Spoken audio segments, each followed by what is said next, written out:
परम दयाल के श्री चरणों में कोटि कोटि प्रणाम करती हूँ। आप सभी को प्रणाम व जय गुरु। उम्मीद है कि आप सभी अपने अपने जीवन में सुखी हैं, स्वस्थ हैं, प्रसन्न हैं और आनंदित हैं। आज मैं ठाकुर जी की एक बहुत सुंदर वाणी आप सभी के सम्मुख लेके आई हूँ और ठाकुर जी की ये वाणी बहुत सुंदर आपको लगेगी, इसलिए मैं ये वाणी आप सभी को ज़रूर कहना चाहूँगी। পুঞ্জীভূত অপকর্মের ফলগুলি তোর কাটছে কিনা, পুঞ্জীভূত অপকর্মর ফলগুলি তোর কাটছে কিনা, বুঝতে দেখবি চরিত্র তোর উচ্চ দিকে ছুটছে কিনা। ठाकुर जी की इस वाणी के अनुसार उन्होंने एक बात ये कही है कि हमारा जो पूर्व कर्म है, कर्म का जो फल है वो कट रहा है या नहीं, इसकी ओर निरीक्षण परीक्षण करने की ज़रूरत है। और हमारा ये जो मन है, हमारी जो ये ज़िंदगी है, हमारी जो ये आत्मा है, ये ऊंचाइयों की ओर जा रहा है या नहीं, इसकी ओर हमें विशेष ध्यान रखने की ज़रूरत है। कभी कभी आपने और हमने देखा है कि अचानक एक ऐसी भूचाल सी ज़िंदगी में आ जाती है कि मतलब हम एक पल में ऐसा लगता है कि ख़त्म हो गए, ऐसा लगता है कि सब कुछ ख़त्म हो गया है। और फिर ठीक उसके दूसरे ही पल में भगवान इतनी बड़ी खुशी हमें दे देते हैं।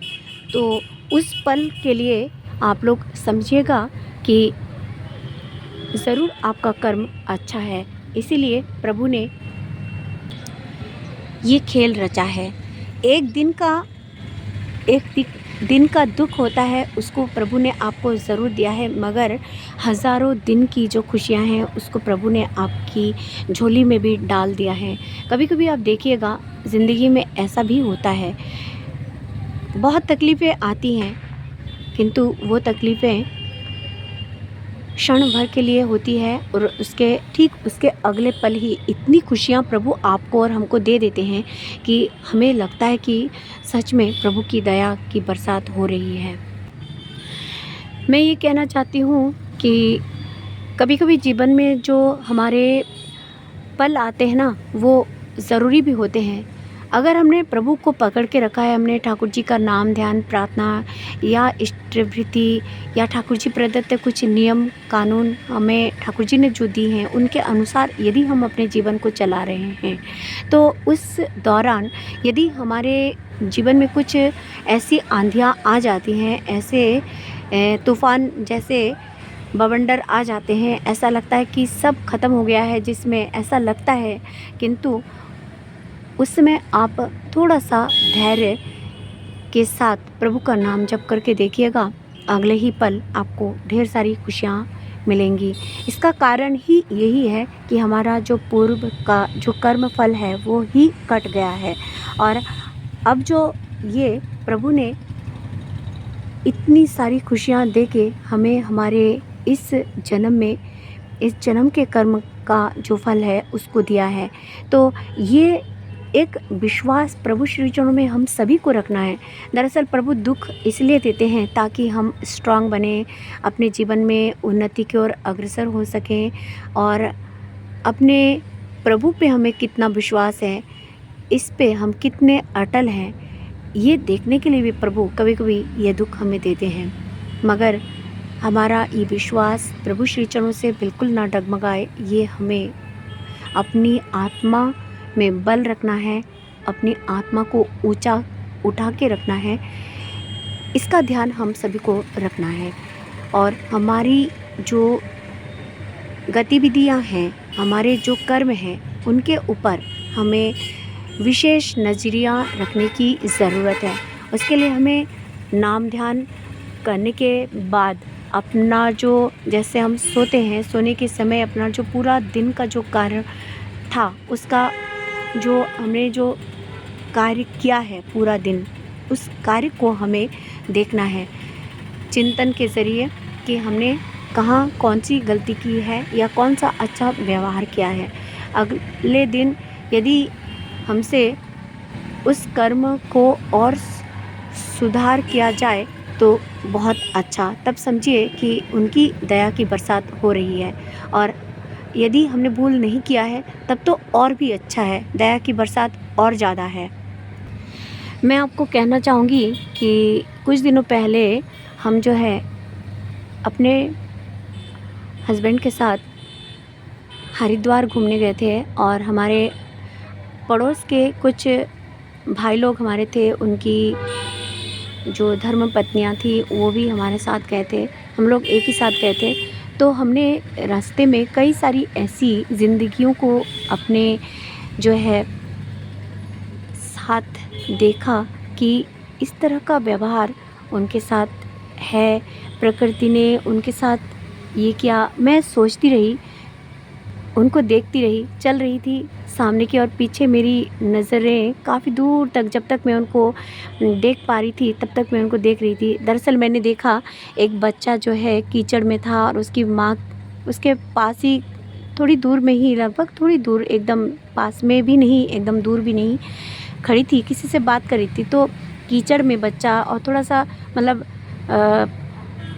बरसात हल्का हल्का था, उस वजह से था या कहीं का पानी था मुझे पता नहीं, तो थोड़ा सा कीचड़ कीचड़ उसमें बच्चा था। और किस तरह से मतलब बच्चा भूखा था, उसके शरीर में कोई ज़्यादा वस्त्र नहीं थे, उसकी माँ बिल्कुल केयरलेस थी।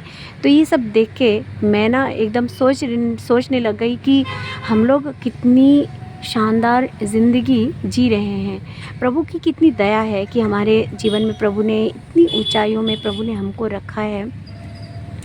हम जो है अपने बच्चों को इतना केयर करते हैं, थोड़ी सी अगर पैर में धूल लग गई तो हम उसको तुरंत से झाड़ लेते हैं, और जो है इस तरह से इतना केयर करते हैं अपने बच्चों को। और उन बच्चों को देखती हूँ तो मैं कहीं न कहीं, प्रश्न तो आ रहे थे, जवाब भी आ रहे थे, मगर कहीं न कहीं मन नहीं मान रहा था कि ऐसा भी होता है। तो जवाब ये आ रहा था कि देखो, इसके पिछले कर्म का एक ये कार्मिक इसका ये है फैक्ट। तो इसी वजह से इसको ऐसी माँ मिली है, या इस बच्चे को ऐसी ज़िंदगी मिली है।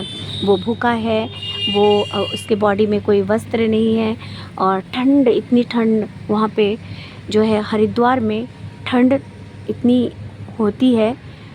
इन दिनों तो बहुत ज़्यादा ठंड है वहाँ पे। तो जो है मैंने उनको देखा इस तरह से वहाँ पे, तो मेरी नज़रें जितनी दूर मैं आगे की ओर जा रही थी, पीछे की ओर मैं देखती रही। फिर घर आने के बाद यही सब मैं सोचने लगी कि वक्त इंसान के ज़िंदगी में कौन कौन से पल ला देते हैं। हमारा जब विवाह हुआ था, हमारे हस्बैंड की जो है गवर्नमेंट जॉब नहीं लगी थी, वो एक प्राइवेट जॉब में थे। तो हमारे विवाह के 8 साल बाद उनकी जॉब लगी। तो इस दौरान मैंने ज़िंदगी को बहुत ही करीब से देखा कि किस तरह से फेस करते हैं इंसान। तो मैंने उन सब चीज़ों को बहुत अच्छे से देखा, सीखा है। बहुत कुछ सीखने को मिलता है ज़िंदगी में, इसीलिए प्रभु ऐसी कुछ तकलीफ़ें हमें देते हैं।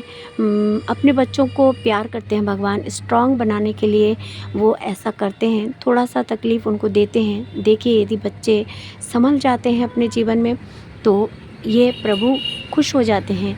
जिस तरह से देखते हैं हम कभी कि हम अपने बच्चों को साइकिल चलाते हैं, तो यदि साइकिल को हम पकड़ के ही रखें, बिल्कुल ना छोड़ें, बिल्कुल भी ना छोड़ें उसको बिल्कुल भी अपने मतलब अपने आप चलने की एक शक्ति मिले, इसके लिए हम उसको तैयार ना करें, तब तक हमारे मन में देखिएगा डर बना रहता है। फिर जब थोड़ा-सा अपने मन में पत्थर रख के अगर उस साइकिल को थोड़ा-सा छोड़ देते हैं, तो 1-2 बार बच्चा अगर गिरता भी है तो भी कोई बात नहीं, अपने आप 2 से 3 बार, चौथी बार में ज़रूर वो साइकिल चलाना सीख जाता है। ठीक उसी तरह प्रभु भी हमारे साथ में कई सारे कर्म ऐसे करते हैं। अगर 2-1 बार, 3 बार हम गिरते भी हैं अपने जीवन में, तो गिर के हम उठकर इतने तेज़, इतनी सुंदर गति हम पकड़ लेते हैं कि प्रभु जी खुश हो जाते हैं हमारे ऊपर। तो ये जो है समझिएगा, ऊपर वाले की दया की बरसात इसी को कहते हैं। ऊपर वाले की दया की बरसात पाने के लिए चाहिए उस साइकिल को अपने नियंत्रण में रख के बैलेंस करके चलाना। और यही है ज़िंदगी, और यही है ज़िंदगी के सही कार्य। तभी हम ज़िंदगी की रेस में सही दौड़ सकते हैं, सही गंतव्य पर पहुंच सकते हैं। तो प्रभु की इन बातों को मैंने जिन माध्यमों के ज़रिए आप सभी तक पहुंचाया है, मुझे आशीर्वाद दीजिएगा कि मैं अपने प्रभु को यूं ही प्यार करती रह सकूं, आप सभी को मैं सम्मान करती रह सकूं, अपने जीवन के अंततः सभी से प्रेम करती रह सकूं, निस्वार्थ सभी को प्रेम, रिस्पेक्ट और अपने उत्तरदायित्वों को ठीक तरीके से निभाती रह सकूं। यही आप सभी मुझे आशीर्वाद दें। यदि आप में से कोई मेरे इस चैनल में नए हैं तो कृपया मेरे इस चैनल को सब्सक्राइब करके मुझे आशीर्वाद दें, ताकि प्रभु जी की इन बातों को कोई और भी जान सके और कोई भी और संभल सके अपने जीवन में, अपने जीवन की रेस को ठीक तरीके से गंतव्य की ओर ले जाने के लिए अपने जीवन को चला सके। बस यही प्रार्थना आप सभी से है। आप सभी मुझे आशीर्वाद दें, जय गुरु लिखें। मुझे बहुत प्रेरणा मिलती है, शक्ति मिलती है। यूं ही अपना शुभ आशीर्वाद मुझे देते रहें। आप सभी की मंगल कामना प्रभु श्री चरणों में करते हुए आज यहीं आप सभी से विदा लेती हूँ। जय गुरु, वंदे पुरुषोत्तमम।